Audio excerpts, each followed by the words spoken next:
हरे कृष्णा भक्तों, आज हम पुरुषोत्तम मास महात्म्य कथा अध्याय 6 सुनाने जा रहे हैं। आप ध्यान पूर्वक श्रवण कीजिए। नारद जी बोले, भगवान गोलोक में जाकर क्या करते हैं? हे पाप रहित मुझ श्रोता के ऊपर कृपा करके कहिए। श्री नारायण बोले, हे नारद, पाप रहित अधिमास को लेकर भगवान विष्णु के गोलोक जाने पर जो घटना हुई वह हम तुम्हें सुनाते हैं। सुनिए। उस गोलोक के अंदर मणियों के खंभों से सुशोभित सुंदर पुरुषोत्तम के धाम को दूर से भगवान विष्णु देखते हैं।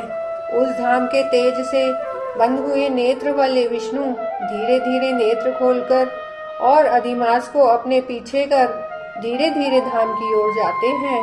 अधिमास के साथ भगवान के मंदिर के पास जाकर विष्णु अत्यंत प्रसन्न हुए और उठकर खड़े हुए। द्वारपालों से अभिनंदित भगवान विष्णु पुरुषोत्तम भगवान की शोभा से आनंदित होकर धीरे धीरे मंदिर में गए। भीतर जाकर शीघ्र ही श्री पुरुषोत्तम कृष्ण को नमस्कार करते हैं।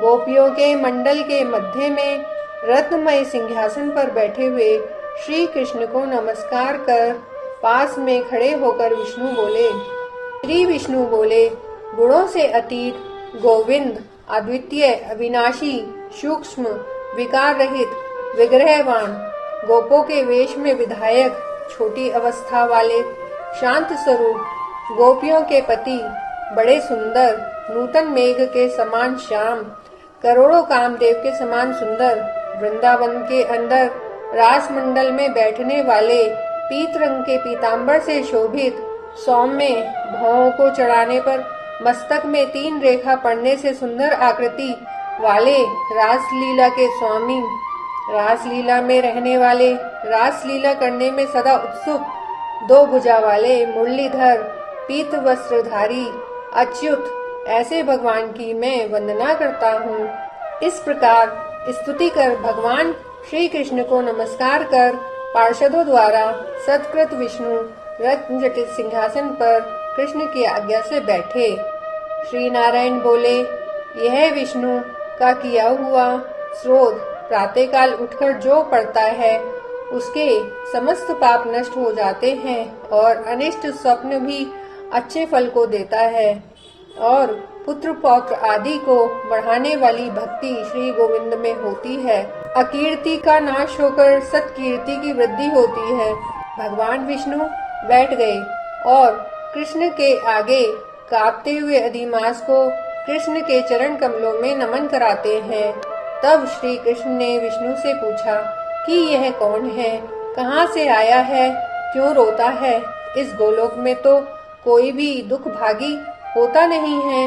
इस गोलोक में रहने वाले तो सर्वदा आनंद में मग्न रहते हैं। यह लोग तो स्वप्न में भी दुष्ट वार्ता या दुख भरा समाचार सुनते ही नहीं। अतः हे विष्णु, यह क्यों कांपता है और आंखों से आंसू बहाता दुखित हमारे सम्मुख किस लिए खड़ा है? श्री नारायण बोले, नवीन मेघ के समान श्याम सुंदर गोलोक के नाथ का वचन सुनकर सिंहासन से उठकर महाविष्णु मलमास की संपूर्ण दुख गाथा कहते हुए बोले।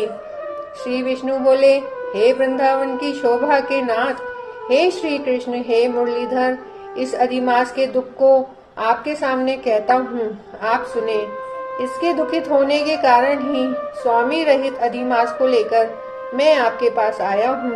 इसके उग्र दुख रूप अग्नि को आप शांत करें। यह अधिमास सूर्य की संक्रांति से रहित है, मलिन है, शुभ कर्म में सदा वर्जित है। स्वामी रहित मास में स्नान आदि नहीं करना चाहिए। ऐसा कहकर वनस्पति आदिकों ने इसका निरादर किया है। 12 मास कला, क्षण, अयन, संवत्सर आदि सेविश्वरों ने अपने अपने स्वामी के गर्भ से इसका अत्यंत निरादर किया। इसी दुखाग्नि में जला हुआ यह मरने के लिए तैयार हुआ।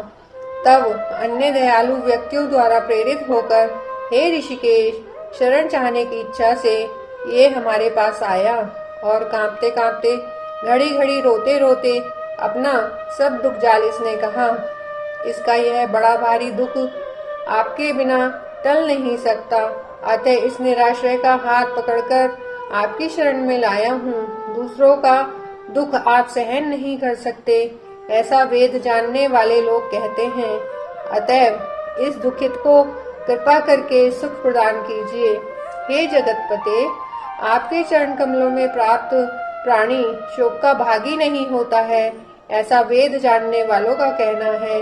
कैसे मिथ्या हो सकता है? मेरे ऊपर कृपा करके भी इसका दुख दूर करना आपका कर्तव्य है, क्योंकि सब काम छोड़कर इसको लेकर मैं आया हूँ। मेरा आना सफल कीजिए। बारंबार स्वामी के सामने कभी भी कोई विषय न कहना चाहिए। ऐसी नीति के जानने वाले बड़े बड़े पंडित सर्वदा कहा करते हैं। इस प्रकार अधिमास का सब दुख भगवान कृष्ण से कहकर हरि कृष्ण के मुख कमल की ओर देखते हुए कृष्ण के पास ही हाथ जोड़कर खड़े हो गए। ऋषि लोग बोले, हे सूत जी, आप दाताओं में श्रेष्ठ हैं। आपकी दीर्घायु हो, जिससे हम लोग आपके मुख से भगवान की लीला के कथा रूप अमृत का पान करते हैं।